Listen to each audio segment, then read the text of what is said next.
Okay, let's have a look at 645 as a format. Now this is the smallest medium format you can get, but that doesn't mean it's not worth shooting. Some people will tell you that it isn't worth shooting, but if you look at the size comparison here, you can see that you're still getting quite a lot of extra depth. Now, if you're coming into this specifically looking for that shallow depth of field effect, you're actually better off going for a larger format because that's related to both format speed but also lens speed.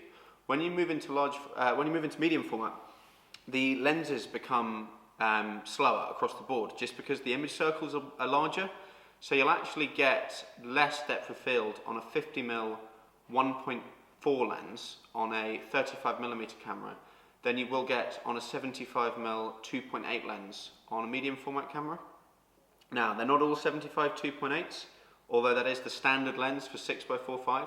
There's a Mamiya 80mm f1.9, that's crazy fast, and that will beat the 50 on the 35mm. But it's just to note that if that kind of shallow look is what you're going for, then I'd skip this video and I'd go on to the 6x6 or 6x7 or further. 6x4.5 is sort of great for that kind of midpoint between a real dedicated medium format sort of 6x7 beast of a camera and your average 35mm SLR that you're really used to. I know that they were incredibly popular amongst wedding photographers because you could load up two backs with sort of the films you needed, so you could have some black and white, some higher speed colour for indoor during the ceremony, and you'd be able to take 15 pictures, sometimes 16 pictures, without having to stop everything and reload and miss a crucial moment. Now, wedding photography isn't the most glamorous. If you want to use it for other things, it's pretty suited to that kind of landscape, hiking, getting a bit further away from sort of your car, so you want to shed a bit of weight. 6x4.5 is probably the way to go, particularly if you get a rangefinder. Now, I'm going to look at the system cameras first, as I mentioned in the intro video. Those are the big, bulky ones. I'll get my Bronica back. Yeah, so this is a 6x4.5 camera, and actually this is the one I'd recommend for getting into a 6x4.5 system. Now these go for about £300, but I got this one loaned to me by a friend, so I haven't paid a penny for it. I've got the accessories. These backs are £30 or so you can collect a couple of these if you think you're going to be switching films often. Of course, that is a big advantage over 35mm cameras, in which you can't switch your film until you finish the roll. But get an extra back, get a prism viewfinder. Now, although this ETRS is electronically controlled, it doesn't actually have a meter until you install one of these metered finders. You can see you can set your film speed on the side, and it actually, with this, gives you an automatic mode, and it will display your shutter speed in the viewfinder. I prefer to use mine without, so I use a handheld meter. I've got a Minolta spot meter somewhere, but a lot of the time I actually just use my iPhone. They're great. It doesn't have to be too precise unless you're using slide film. So if you're looking to get into it and you're worried about the added cost of a meter, just get the iPhone app. There are free ones, and as far as I can tell, they're just as good as the paid ones. I've never had any problems. The standard lens for 6x4.5 is 75mm, and that gives you essentially a 50mm equivalent for your format. If you think about the picture, every time your negative gets bigger, it's kind of reverse cropping. So a 50mm on this camera would actually be a wide angle. I think that would come in around 35mm, maybe as low as 28. Yeah, Xenon lenses, the Bronica lenses, they're pretty good. They're not quite sort of Hasselblad Contax levels, but the lens actually has less of an important job once you start to move up into medium format, because it's not being sort of enlarged so much. You have the bigger negative, so it's more about a correct exposure and a stable exposure than it is about the real kind of biting sharpness of the lenses you use. I've also got 150mm for this that I bought for £80, and that just goes to show quite how affordable the different parts of this system are. If you don't like the idea of a Bronica, the next system camera that I'd recommend is, I put a picture of it. It's the Mamiya 6x4.5. There's Mamiya 645, sorry. Now, they make a load of these. There's like the Super, the Pro Super. There are later ones that actually have autofocus, and they're actually a lot more expensive. So what I do, if you want to go for the Mamiya options, is I'd look at, go to eBay, KEH, whatever website you use to buy them, and I'd sort them from price low to high, so you see the older ones first. Now, it's important to bear in mind that some of them don't have removable backs. If that's something that you're interested in, I'd go for the Bronica, because all of the Bronica versions do.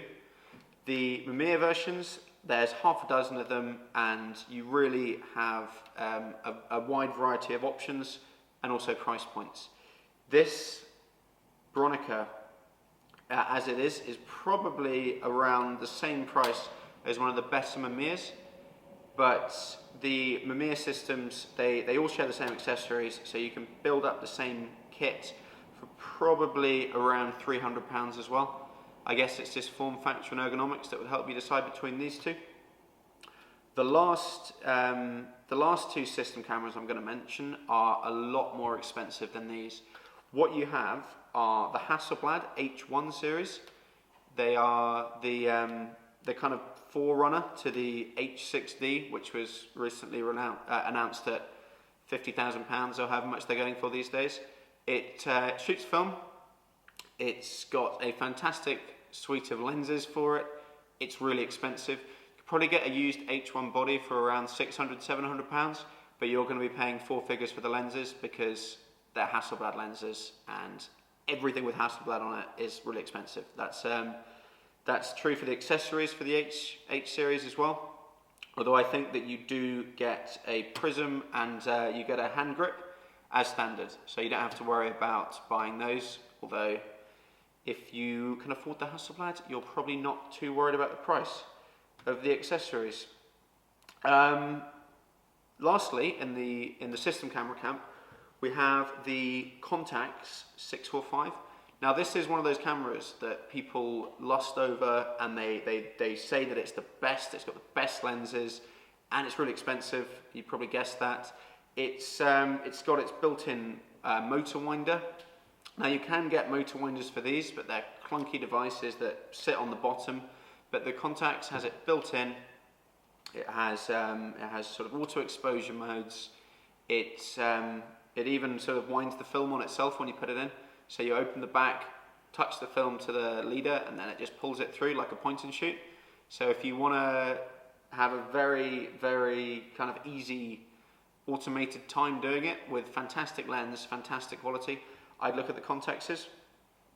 People have started adapting digital backs to some of the old medium format cameras. So when you buy them, make sure that it's not one of the cameras which has that feature, because you do pay a premium for the interlocks.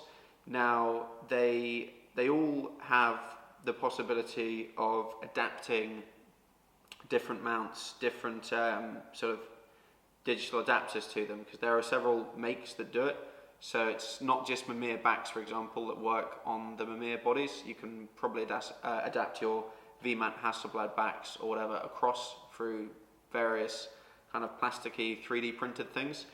But just keep in mind that some of the more modern ones, if they do come out of eBay and you type in Mamiya 645 and you see one for £2,000, it was probably made in 2012, and it's probably pretty near mint and pretty ready to be adapted to that digital new life. Yeah. So if you're looking at a system camera, then we've got these four. I'll put them up on the screen now. What you want to do is get the one which will give you like an easy jump in, so you'll only be paying hopefully around £300 for like the set, the first lens, the first body, the first back, and then just have a look and make sure that the accessories aren't wildly expensive, because if they are, you're stuck if you need the second back. For example, some of the Hasselblad backs for the 500 series can be over £100 just for essentially a box that holds film. So keep an eye out on the other stuff, because the real strength of these systems comes in being able to adapt them. So yeah, look out for the prisms. They can really sting you in the price. Okay, the next category of 6x4.5 film shooters are the rangefinders. Now there are two competing brands. There's the Fuji 645s and the Bronica 645s. Now the Fuji ones are, there's more of them, and they're interesting because they're often fixed lens. You buy the camera with the focal length you want, but you can't change it. The digital equivalent would be something like the Fuji X1 Series, where you're stuck with that 23mm lens, and there's not much you can do about it. Now, if you're happy with that, you can get a range of these Fuji cameras. From the Fuji, the original actually was the GS645. That has a folding front lens, so you can just you pop it off its infinity lock, and it sits inside the body, and you can close this kind of clamshell over it, which is great. I mean, if you're sort of traveling with it, you can probably fit it in a coat pocket, have it in your hand luggage if you're going on a plane. Those are great. The later ones were differentiated by the letter after their name. So you get the GS645W, which is the wide version, W for wide. The wide version had a 28mm equivalent lens, which some people complained was too wide. So Fuji, being the kind of forward-thinking people, jumped out with another one, the GS645S, which is S stands for not quite as wide. It's a 35mm equivalent, and I think that's 60mm in 645 terms. And then they later updated them with another version, which were the same kind of naming convention, but with an eye. You don't want to go for the eye ones. They are autofocus. They're kind of weird looking. They actually even have a zoom version of the 645i, but it's incredibly slow. I think the lens is like a 7.1, an f7.1 at 90mm, which is pretty much unusable in anything but direct sunlight or tripod based. Now the Fuji ones, they can be quite expensive, but if you go for one of the older models and you go for a Japanese import, I know that some people like to buy things in Japan and have them shipped over, so watch out for the import tax if you do that.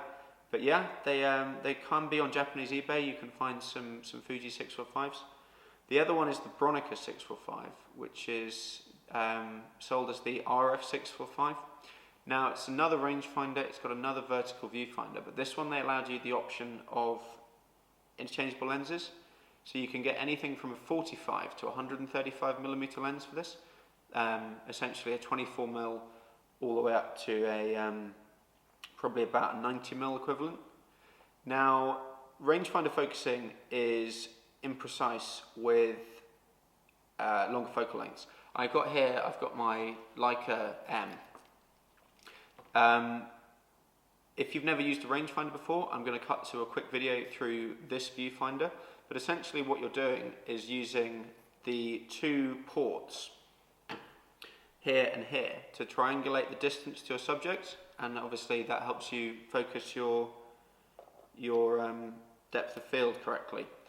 Now the problem is that one, medium format has an inherently narrow depth of field, and two, the rangefinder square in the viewfinder gets smaller and smaller as you increase your focal length. So what you can end up with is an incredibly small rangefinder patch over your subject, and very little to differentiate with, sort of marginally out of focus and perfectly in focus. Now, Bronica were aware of this, and they actually stopped halfway through their production run. They stopped making the 135mm lens, and they offered a 100m replacement for it. So if you bought your camera early on in the thing with the 135, you were fine, and you had the frame lines for 135. If you buy one of the later ones, they actually made the tightest frame lines a little bit wider, and they sold the 100mm as the focusable option. In fact, the 100mm was still so hard to focus with the rangefinder that they recommended in their manual using f11 or narrower when you were within 2 meters. So yeah, that should give you some idea of quite how difficult they are. Hopefully the video through this one showed you quite what to expect from rangefinders, because they are going to feature again in the 6x6 and 6x7 categories. So that just about wraps up the 645s. If you want to get one of the fancy modern autofocus ones, by all means go for it. They're quicker, they're easier. The Contax in particular is apparently an absolute dream to use. But if you want to save a bit of money, I would recommend a Mamiya 645 or a Bronica, the one I sort of showed you. Now, if you're looking for the lightweight rangefinder options, be aware that you are going to have to pay a little bit more. They are pretty pricey when compared to their system camera counterparts, but that is the trade-off you have to put up with for the weight and size advantages. If you think you've found a camera in the ones that I've shown, then you can stop watching this series now and check eBay. But if you think that 6x4.5 actually isn't the format for you, and you want to go 1 step up, 2 steps up, then stay tuned. I'm going to put a link to the 6x6 section up in the corner. So click that and I'll see you in the next video.